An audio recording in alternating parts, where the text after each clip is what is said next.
parfois qui peuvent être rencontrés par les uns et les autres. Et c'est pour cela il faut une vraie, réelle volonté politique, comme disait Dominique. Il faut que ceux qui ont en charge arrivent à coordonner. On peut avoir une démarche cohérente dans l'implémentation de ces guichets uniques, mais il faut que les politiques, ceux qui décident à un dernier moment, arrivent à tracer le cap pour qu'on aboutisse les résultats escomptés. Merci de votre attention. Okay, thank you, Mr. Chairman and Doctor for the presentation. I think a lot of points have been raised or highlighted, and we all in a continuous learning mode. I think there's one thing that I think Professor left in his presentation, because he mentioned this the last time. When we develop these new solutions or come up with the improvements, it's important that when we carry out the assays, we sort of take something like a photograph. You know, a photograph shows where DG is sitting and where Professor is sitting, and you can measure the distance between the two of them. So we know that it's, let's say, 1 meter. And then when you carry out the whole cycle, and you are doing assessment the second time, you realize that the distance, Professor has moved to where Mr. Bernard is sitting, and the distance is what's shorter between. If you don't carry out this, it is in your mind that you have created, it's an illusion. You feel that you have created change, but actually sometimes you may not have, you may have even worsened the scenario. So I think as a lesson, it's important that when we do the assess also, we try to measure the pain points and figure out how long people are taking to undertake the simple processes they are. And this will help us to see, quantify cost, time in the assessments that we do, so that later when you carry out the improvement exercise, you're able to quantify the impact of the change in the lives of the user. The second point is also that, as Alex said, this is not an ICT project, and I always say, I mean, you have to ask yourself, who is the customer? You know, the customer is the person who will use it, and you can be wherever it is, you can design wherever it is, but if you don't know who the customer is, you would not be able to develop or design a good solution for, I mean, the user in the end. And also, a key point to touch on is how do you institutionalize the whole process of this continuous improvement exercise. It's a challenging task, and the issue is, given that there are different stakeholders, somebody must take the lead, and drive this, and be consistent, and be able to reach out to a bigger stakeholder users, to be able to get their input and their buy-in. And people must see this exercise as benefiting the nation and not in the interest of one entity as a whole. And lastly, I think for us, the good thing is continuously, you don't lose sight of who the stakeholders are. You must keep in touch, you must dialogue, you must talk to them, you must see them as partners in the community system. If you try to raise yourself above them, then of course you have a problem. So you need to keep in a constant dialogue with the stakeholders, understand what their pain points are, and that is the only way you really can be able to think of better ways to serve them in order to provide a conducive trade regime. Thank you very much. Ok, merci. En fait, on va passer maintenant, je vais demander au présentateur principal de réagir, mais aussi à la collègue de l'OCDE de nous donner peut-être une réaction par rapport au travail qu'ils font à leur niveau. Si je comprends, si je peux, encore une fois, je ne veux pas chercher à résumer, ce que je comprends, c'est qu'en quelque sorte, les deux principales recommandations retiennent la sanction. En fait, vous êtes d'accord avec les principales recommandations de la présentation. Donc, j'aimerais peut-être que, quand Somnouk prend la parole, qu'il puisse éventuellement réagir, comment élaborer sur ces recommandations en tenant compte des discussions qu'il y a eu. Donc la première, c'est celle qui est au tableau en ce moment, et la deuxième, c'est le processus évolutionnaire. Okay, donc si je peux, if I can call on you to try to react based on the recommendation that you made, which seems to be adopted, but how do you amend them to take into account everything that has been said? And going forward, what do you see as the role of the governments, the civil, the operators, and maybe the donor community, such as the World Bank and the other ones? Yeah, thank you, Dominic. Actually, I have another set of presentation, so I have more time to discuss about this.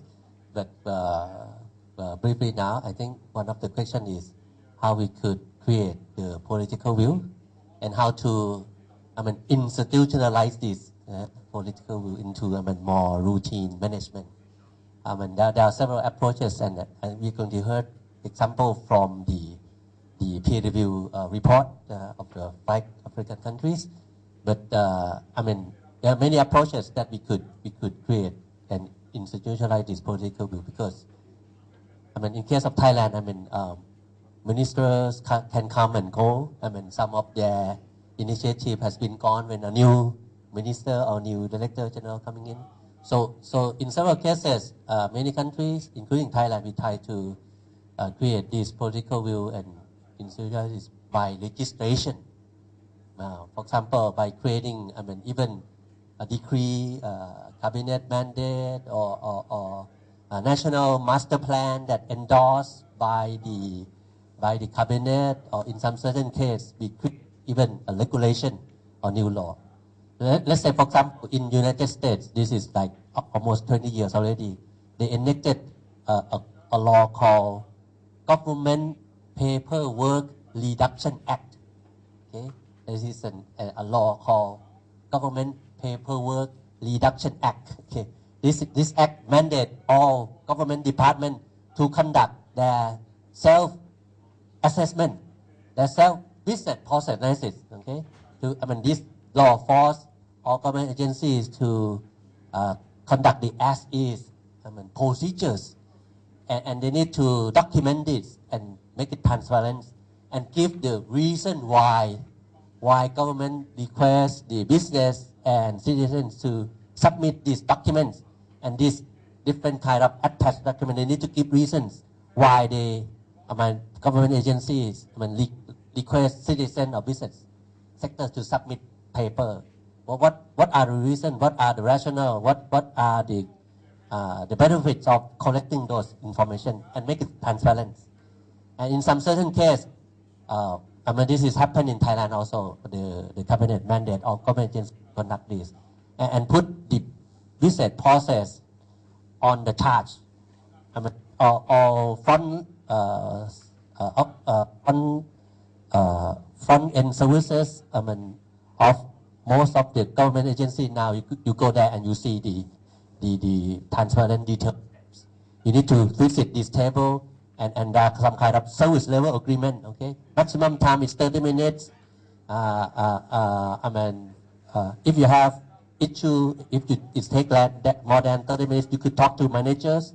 Everything is transparent. Even I go to the police station, go to the Department of Motor Vehicle to get renew license. Every kind of government services. I go in Thailand right now. You see all the steps, all those transparent. And then somehow, every 6 months or every year, they need to submit some kind of improvement proposal to the government.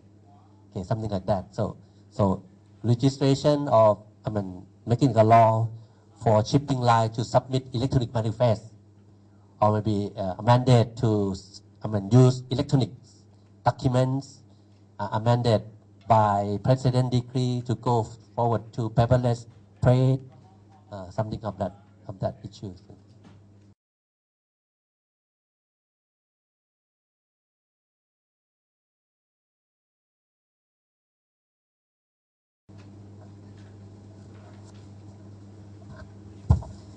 Merci de me donner la parole. qui est Moïse de l'OCDE, Organisation de coopération et développement économique. Je voulais apporter une perspective globale en me basant un petit peu sur un outil qu'on a développé récemment qui est des indicateurs de facilitation des échanges.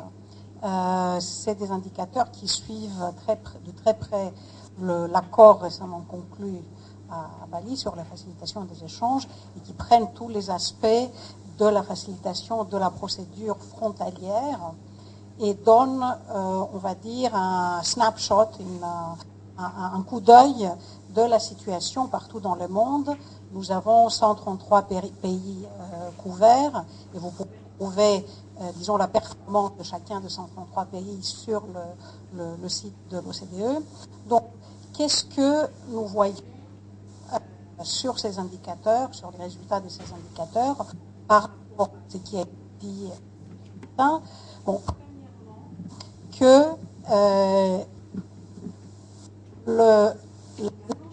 que la législation est un outil et non pas un but en soi, n'est pas encore tout à fait passé dans les mentalités. Il faut que la législation est là pour servir un but et que le but doit être toujours surveillé. Donc on doit s'assurer que la législation et la réglementation qui concerne la frontière restent toujours pertinentes. Les pays ne font pas toujours cet examen suffisamment réguliirement et de la manière dont ça a été juste expliqué par M. Quereto, de manière à pouvoir passer en revue toutes les formalités existantes, même dans un certain nombre de pays de l'Amérique latine, c'est-à-dire question aux utilisateurs, telle formalité, elle sert à quoi? On pose cette même question à l'administration qui introduit la formalité. Savoir. Non? Donc, de manière à voir si la pertinence d'une réglementation continue 1 an après, 2 ans après, de la même manière qu'elle était quand elle a été introduite. Et si cette réglementation n'est plus pertinente, elle doit être supprimée. On peut passer à autre chose. Donc, premier point. Deuxième point, que parmi les points de faiblesse très très importants partout dans le monde, c'est la coopération. La coopération entre différentes agences. Que nous avons vu pendant les dernières années des efforts très importants pour automatiser douane, pour améliorer l'efficacité douanière, et on voit la douane étant en première place dans la modernisation du processus frontalier, mais les autres agences ne suivent pas.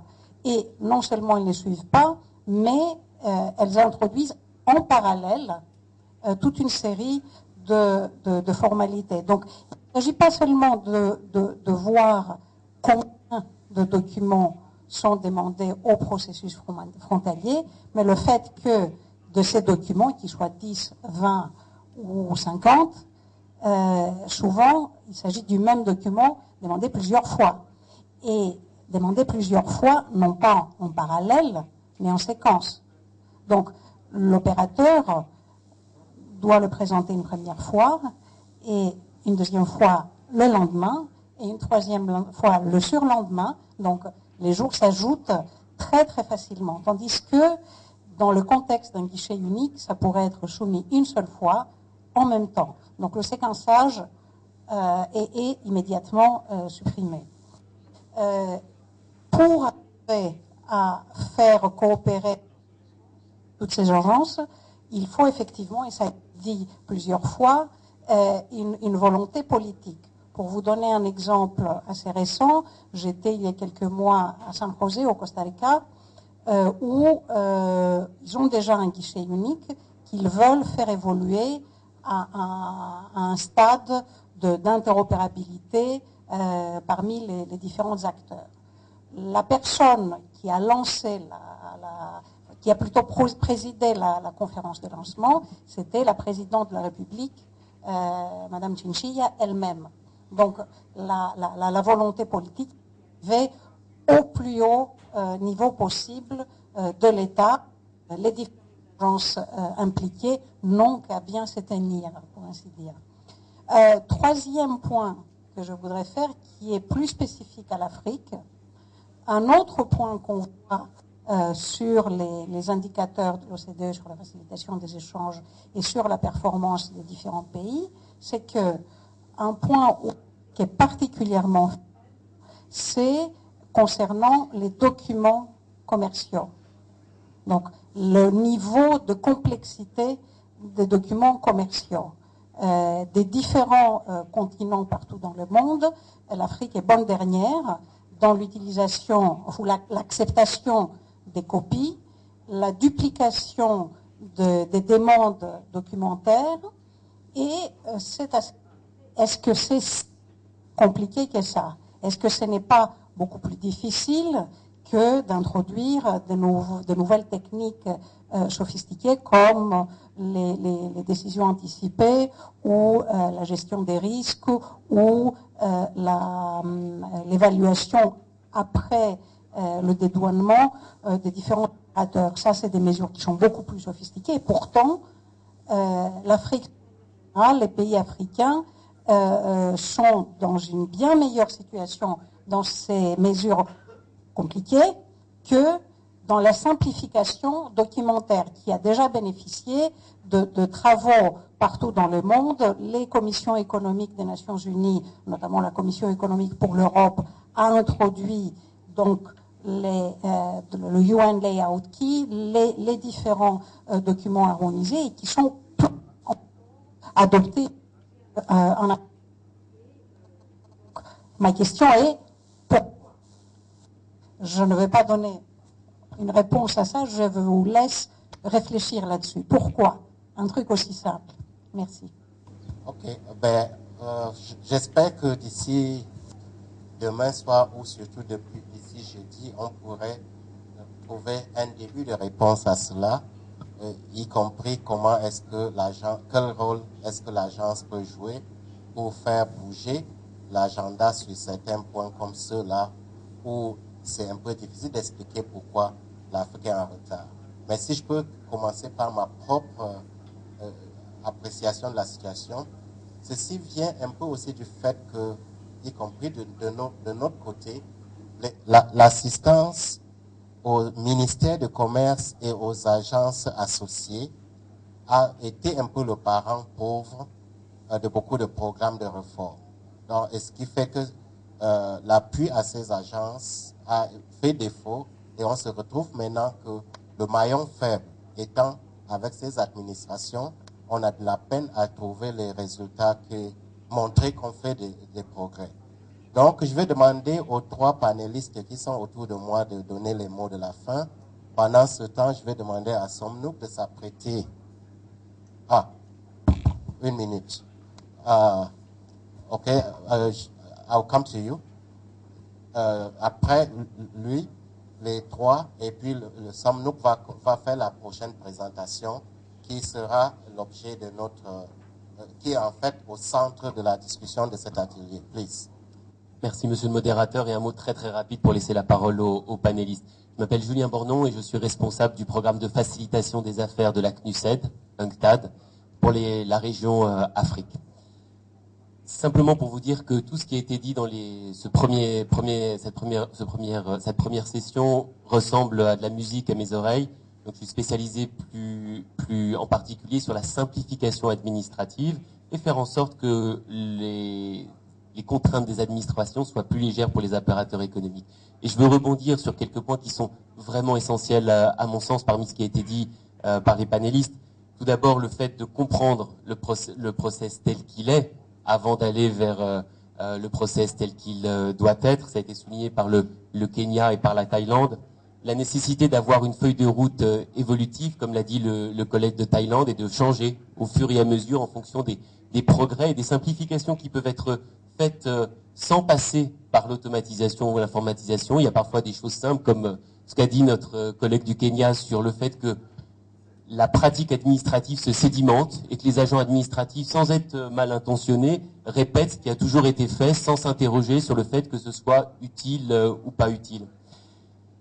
Très important aussi, tous les projets de guichet unique électronique, que ce soit par exemple au Cameroun, on travaille sur le guichet unique de création d'entreprise, mais c'est la même philosophie que les guichets uniques pour le commerce extérieur, ne sont pas des projets informatiques. C'est d'abord des projets de réforme administrative, de gestion du changement, et ensuite on commence à informatiser, automatiser, mais c'est impossible quand une procédure fait 22 étapes et qu'il y a 2 tonnes de papier, d'un coup de baguette magique d'ordinateur, d'en faire une procédure automatisée. Donc il y a d'abord un travail de fond à faire pour comprendre et changer les procédures.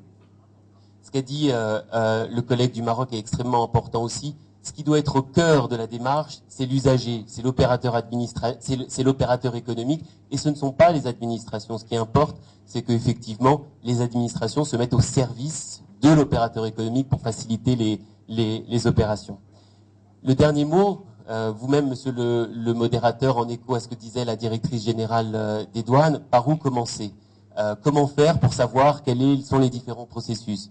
Il existe un outil qui a été développé par la CNUSED qui s'appelle e-regulations.org, qui a été mis en place dans une quinzaine de pays déjà en Afrique, dont le Cameroun, et qui fait une cartographie des procédures, comme l'a dit le collègue de Thaïlande, qui permet pour les usagers, mais aussi pour les administrations, du point de vue de l'opérateur économique, de comprendre étape par étape comment les choses se font. Et Madame la Directrice Générale des Douanes, le travail a été fait déjà à Yaoundé pour comprendre quelles étaient les opérations d'importation et d'exportation pour les opérateurs économiques. Et donc je serais très heureux de vous faire une rapide présentation parce que ce travail de cartographie que vous souhaitez et auquel vous aspirez, qui peut être mené par effectivement une association comme la AECE, parce que c'est important d'avoir un tiers technique qui regarde ça de façon détachée, mais une partie du travail, il a déjà été fait dans le cadre du travail initié par le MINMESA et le Cameroun Business Forum. Voilà, je vous remercie.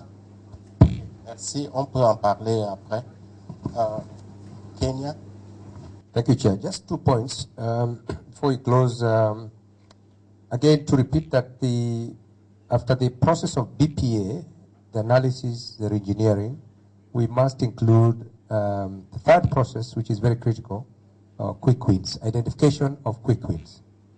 Like I said, you have many solutions which can be effected without computerizing the process. There are many decisions which you can go to the Director of Customs and tell her, Madam, you know, from this and this does not make sense. Can you just issue a circular? She issues a circular and that is gone. So there are those, and those are, like I said, about 30% from my experience. The other one is stakeholder, and I'll tell you, we have no problem with the private sector. I don't know what you call them in Cameroon. Private sector, they want efficiency. They want to remove their cargo, put the goods in the shelf and sell it off. The problem is with us, myself included, government. The speed of implementing this process the problem is affecting is government because we don't want to let go. We have inhibitions, we are afraid of this. It might create a lot of transparency and so on. So the private sector will be able to tell you also where the shoe pinches, where there are issues which needs to be addressed, what do they go through, and you'll be able to establish where the problem is. Now the last one, Chair, is it's important to have, I don't know, with us we have what we call dynamic risk management module, and I think Ghana also has the same. It's very critical because at one point in the Port of Mombasa, the managing director of Kenya Bureau of Standards, there was some shipments from China which were fake. So when he discovered, he said, from today, I'll have all containers from China should be opened and verified. You can imagine what happened. That's about 6-7 years ago. There was a lot of, you can't do it because the Port Authority doesn't have enough manpower, doesn't have enough forklifts, does not have the space. How do you strip all those containers and remove the cargo, then put it back? In fact, when you try to put them in, they can't go in. So these are some of the things we have managed to sort out because before those decisions are taken, we sit together, and you cannot do that now. But then why this was being done is because we lacked dynamic risk management system. Nowadays, use the power of IT to point out areas of risk in risk management. You don't stop all the cars. Let me tell you, it's very difficult to stop all the trucks going out there. It's very difficult because you hold up traffic. So business increasing, and then you will end up getting frustrated because you can't get it through the port. So you must have these techniques. We're implementing it, and it's working very well. And we are getting all the parameters, risk parameters from all government agencies embedded in the module, plus customs, embedded in the module, so that when you put your declaration, it knows it's Mr. Dominic, and Dominic is not a good man, it flags yellow. And then you go for sight and see, and so on and so forth. So those are the very important things. I think we should include in that process the, after BPR, quick wins, so that we can be able to sort out things which we don't have to wait. Yeah. Thank you. Merci, Monsieur Dominique. Alors, moi, je crois que s'il y a une recommandation à faire pour peut-être accélérer le processus, c'est qu'il faut généralement résoudre le problème de leadership sur les projets de single Windows. Et je crois que ce problème de leadership n'existe pas au niveau national uniquement, mais même au niveau international. Avec ce qui se passe entre l'OMD, la Banque mondiale, l'OMC et la CNUSED, il faut harmoniser tout ça et qu'on sache où on va. Il y a la petite guéguerre sur le leadership. Même à ce niveau, je crois qu'il faudrait le résoudre. Et ça serait un point peut-être à mettre à l'actif de notre alliance si on peut organiser une réunion entre ces 4 organisations pour qu'ils mettent un peu de l'ordre. Il y a Cedonia, on est tous confrontés à ce genre de recommandations, à la multiplication des recommandations. Il va falloir également mettre un peu d'ordre dans ça. Au niveau national, je crois que également c'est un point. Plus on résout ce problème, plus on peut mettre un accélérateur sur la réalisation. Et ça ne peut se passer qu'à travers une commission nationale, je crois, à travers l'exemple camerounais et marocain peut-être, peuvent être approfondis à ce niveau. Pourquoi une commission nationale? Parce que comme l'a dit le monsieur, c'est que c'est pas un projet informatique, un guichet unique. C'est un projet de réforme et de réforme d'administration. Et souvent, il faut faire de l'arbitrage. Et quand on a beaucoup de leadership, l'arbitrage ne se fait pas. C'est ce qui cause le retard de l'implémentation et beaucoup de choses. Troisièmement, la nécessité d'avoir une carte. Mais pas seulement avoir une carte, mais veiller à ce qu'elle soit appliquée. Au Maroc, par exemple, dans le cadre de travaux de la Commission nationale de simplification de procédures, on a fait la cartographie de toutes les procédures pour les comprendre. Et on s'est dit, voilà ce qu'on veut éliminer comme process. On a fait un projet de liasse unique. Et on a recensé tous les documents. On a dit, voilà les documents qui ont les mêmes informations qu'il faudrait éliminer et tout. Mais dans l'implémentation, du fait que le leadership était intéressé par autre chose, on a laissé tomber tout ça. On a commencé par juste dématérialiser les process. Et on a oublié carrément je dirais, la roadmap qui a été définie. Donc il faut rester également vigilant à ce niveau.